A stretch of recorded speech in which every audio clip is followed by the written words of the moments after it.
যেটো আমাক smart card দিছে এই বিষয়টো আমাৰ ৰাইজৰ নালাগে। আমাৰ আগৰ যেটো আছে সেইটো আমাক ৰাইজক ঘূৰাই দিলে আমি নথৈ আনন্দ।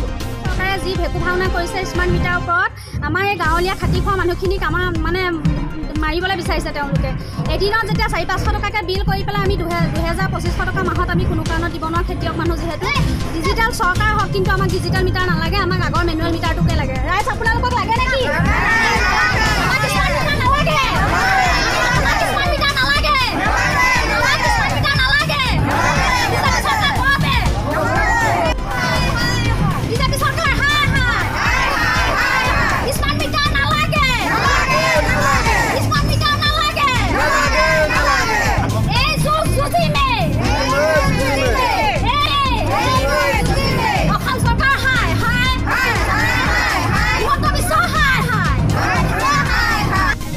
সোশ্যাল মিডিয়াত দেখিছিলোঁ এটা মাইকী মানুহ ঘৰত আগত 200 টকা বিল আহে,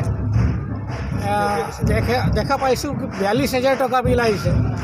গতিকে আমি বুজিবলৈ পাইছোঁ কি স্মাৰ্ট মিটাৰৰ ভিতৰত মানে বহুত বিল আহি আছে। গতিকে স্মাৰ্ট মিটাৰ আমাক নালাগে আৰু বিজেপি চৰকাৰ আৰু আমি কি ক'ম, মানে আঁতৰাই নিয়ক ডিজিটেল মিটাৰটো। বিজেপি চৰকাৰ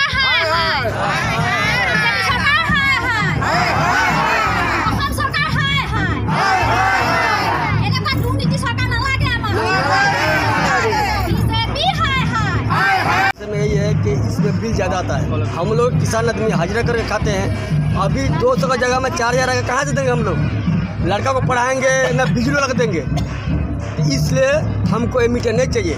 अरे खाना पर में आप गए थे ना, न्यूज लाइव वाला गया था, न्यूज वाला सब गया था। मोदी जी ने बोल के किया है कि हम 0 कर देंगे। 0 ना है, 2-4 0 पीछे बैठा दिया। जहाँ 200 और 3 0 बैठा के पूरा 20,000 बना दिया, 2,000 बना दिया। तो हमको ये मीटर नहीं चाहिए भैया। वो अपना मीटर लेकर जाओ, लंका में जाओ, गुवाहाटी में जाओ। हमारे पूर्णा वाला ही ठीक है। हम किसान आदमी हैं, हम कहाँ से देंगे? लड़के बच्चे को पढ़ाएंगे हजार मजदूरी करके, या हम घर में डिब्बा क्या बिजली लगा देंगे?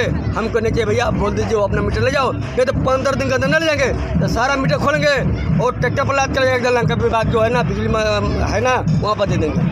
हमको नहीं चाहिए मीटर। हमारा पुरना ही ठीक है, वो पुरना घर ही हमारा ठीक है। हमको पक्का वाला घर नहीं, वो पक्का घर देगा बोलेगा कुछ दिन बाद भाई एक टीना टपड़ा खोलो अपने घर बनाओ, तो कहाँ से क्या होगा? इसलिए हमको नहीं चाहिए। वो अपना मीटर ले जाओ, हमारा पुरना ले। 63 নং পুৰণাগাঁৱৰ গাঁও পঞ্চায়তৰ অন্তৰ্গত বসবাস কৰা ৰামপুৰ, গুইমাৰী, তপনপুৰ ৰাইজে অসম চৰকাৰক শিক্ষা দিবলৈ ওলাইছোঁ। আমি বিশেষকৈ আমাৰ বিজুলী বাতি পোহৰৰ ক্ষেত্ৰত যি নেকি আমাক স্মাৰ্ট মিটাৰ চৰকাৰে প্ৰতিটো গৃহত একোই কথাকৈ তেওঁলোকে আমাৰ বেৰাৰ ৱালত আঁৰি থৈ গৈছে। সেই স্মাৰ্ট মিটাৰ আমাক জনসাধাৰণক নালাগে। আৰু এই স্মাৰ্ট মিটাৰ যদি আমি ব্যৱহাৰ কৰোঁ তেতিয়াহ'লে আমাৰ নিশ্চয় জনসাধাৰণৰ ক্ষতি হ'ব। আৰু লগতে আমাৰ অসমৰ ৰাইজে হেমন্ত বিশ্ব শৰ্মা আৰু লগতে বিদ্যুৎ পৰিষদৰ মন্ত্ৰী তেখেতকো আমি ধিক্কাৰ দি ক'বলৈ ওলাইছোঁ, আজি আমি অসমৰ খিলঞ্জীয়া ৰাইজ, দুখীয়া ৰাইজ, আমি জনসাধাৰণে আমি ইমান টকা বিল দিয়াৰ আমাৰ ব্যৱস্থা নাই। আমি সকলোৱে দুখীয়া খেতিয়ক, এজন এজনকৈ দুখীয়া কৃষক।